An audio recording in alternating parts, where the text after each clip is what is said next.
เป็นนึงก็จะออกมาเรื่องที่โตก็ทำเพื่อนิ่งเลยมันเป็นเรื่องเราลุ่มเลยเป็นมาเลยร้านมันกว้างสั่งน้ำกระดับเดสองคิ้วเบิ่งโบราณเด้อ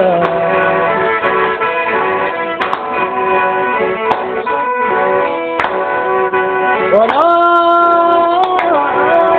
สั่งน้ำกระดับเดสองตาเบิ่งบ่เปิดมันเด้อ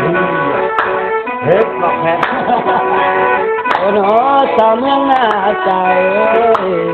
เบิ่งเป็นสองไฟแก้มคือชิ้นน้อยหยาดลงเด้ลุกเกิดโดยไปโอ้ยโอ้ยหมอสลัมนี่น้อลาไอ้ที่น้องน้อละกันนั่งอยู่บ่ยานเข้าตะเคียนแล้วโอ้ยสาวนักไก่ใต้คนคือโอ้ยเป็นน้ำนางนี่เลยล่ะพาให้อายวังเด้อ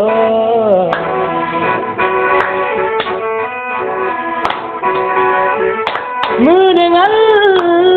ยัวให้อายไปนั่งท่าบนสลาคำมาลำเขาแผ่นบ่เห็นรถเดินพายบ่เห็นหน้าน้องยังมาอย่าให้อายไปนั่งท่าในเถียงหน้าโน่นในโพ้นบ้านห่างเตาเบอยินเป็นเสียงกบเขาตัวเจ้าผัดบ่เห็นเสียใจเด้เพราะพกอะไร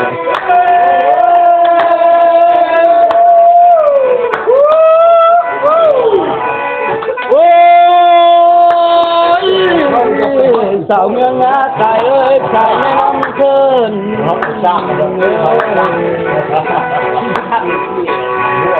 เสียดายเด้รอแค่น้ำเมื่อล่ะเห็นแต่บอลนั่งพายเสียดายเด้โอ้โหได้มันอันตรายเลย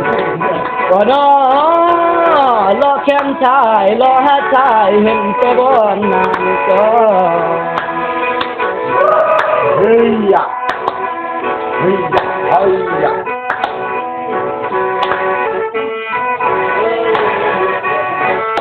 เห็นแต่แพ้ผาดหัวเห็นแต่หลัวผาดไหมเห็นแต่บนนั่งชมเขามากเห็นแต่บนนั่งฉากที่เธอตัวเจ้าผัดบ่เห็นเสียใจดีเฮ้ยอะเฮ้ยเฮ็ดหลอกแพ้เหลียวไปทั้งคนเห็นแต่แก่งต่อแก่งยังเป็นหาดทรายขาวเหลียวไปทางซุ้มผู้สาวเพื่อนก็มีซ้อ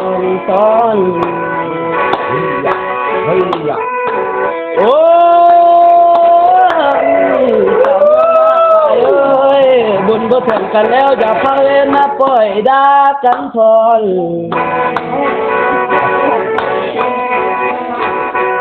ว่าน้อ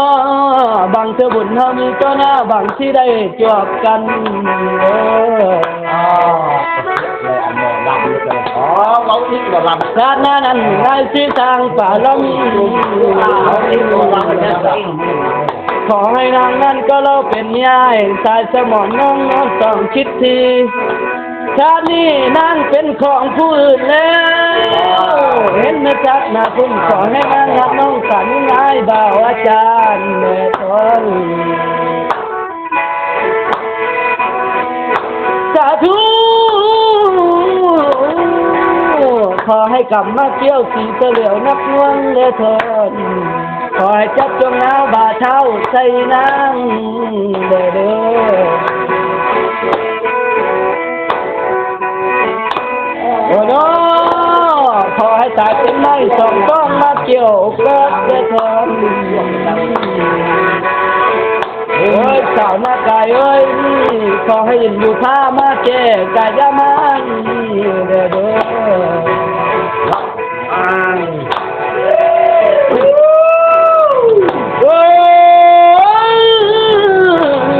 เพื่อนว่าตายน้ำน้องแล้วล่ะตายน้ำบ่มีแน่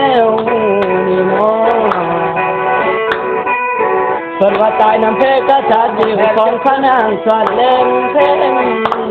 เอ้ยโอ้โนตายน้ำจิ้มมีขอบนของน้องยุงมานี่เด้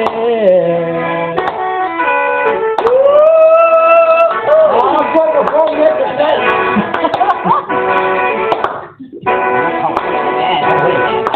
เราไปถึงได้เลย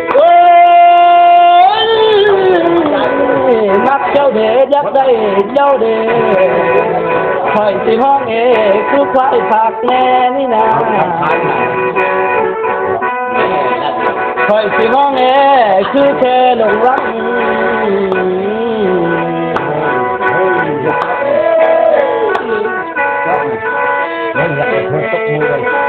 โอ้ยสาวคำพนันหลอกแค่มวยหอมไปกินดอกทองแค่เดี๋ยวใจเด้แพงเลยหมอสลับหลอกแค่นอนหอมไปกินดอกเป่าเป็นแม่นหอมกินเจ้าลมผัดเป่าปิวมาเสียดายเด้โอ้คิดว่าคนตายดิตายทุกอย่างดิ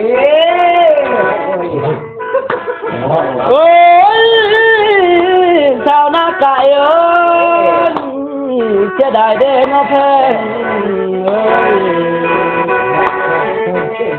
บัดเมื่อไพ่ไม่ให้เสียดายแนวมัดแต่งกว่าเฮาเด้โอ้น้อน้อหมอแค้นเอ้ยบัดเมื่อไพ่ไม่น่าเสียดายแนวมันอ่อนเฮาเด้โอ้ยบัดเมื่อไพ่ไม่ต้นเสียดายบอนเฮาไปยามเสียดายเด้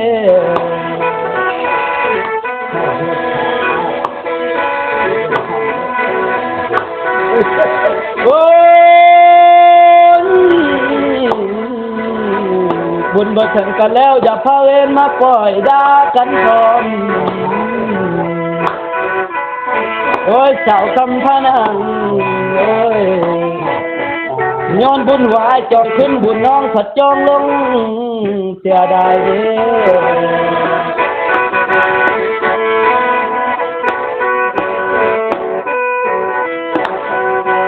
โอ้ยเสียดายเด้น้องแพง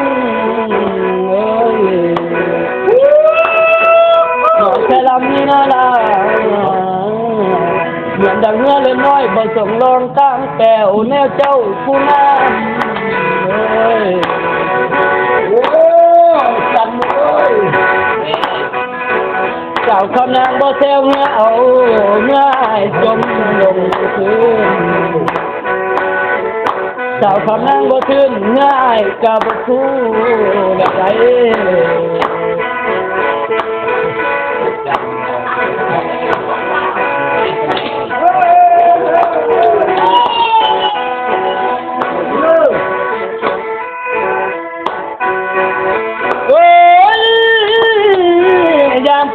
อาจารย์นายนี่แล้วคือดังเท้ากำผ้าโพธิลาตาดำหมายอยากทรงนั่งนี่แล้วยอดสกุลบุญกว้างคนคือไอ้เทียมนางกระแสงายานแต่หูไปเท่าน้องบ่ลำแรงดูสาวเมืองหน้าไก่เอ้ยยันแต่ต้นตัวชายคือลิงงองบ่เทียมพระจันทร์ไหนผมพูดมาเมื่อ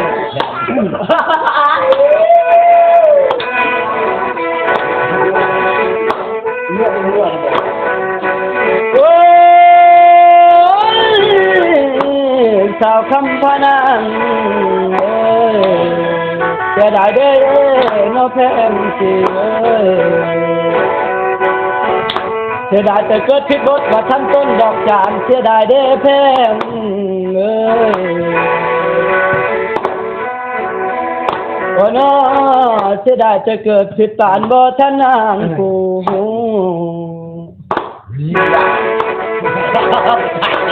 ผมอยากเช็ดกันคือ บ่นอสาวคำพนางเอ้ยบัดไอ้ละนอเมียตอนขานางน้องเจ็บใหญ่ท่านเสียดายเด้เสียดายเด้ตั้งแต่กี้ผัดบ่เห็นตั้งแต่เว้นผัดบ่จวบซะเด้สาวคำพนางเอ้ย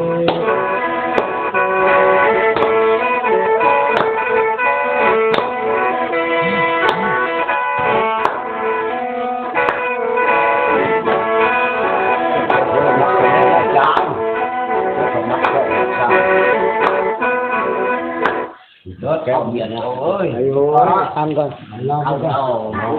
ชุดนี้แบบนี้ขัดซอยนิดเนาะเอาไปจะว่าซอยมันบ่คักเชียงแคนมันบ่ห้าว ก็เลยเข้านุ่งแทนเพื่อบอกว่า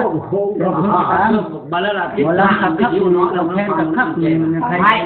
ไม่จะมือซอยเนาะขัดซอยที่ข้างก็ กลายเป็นเด้อ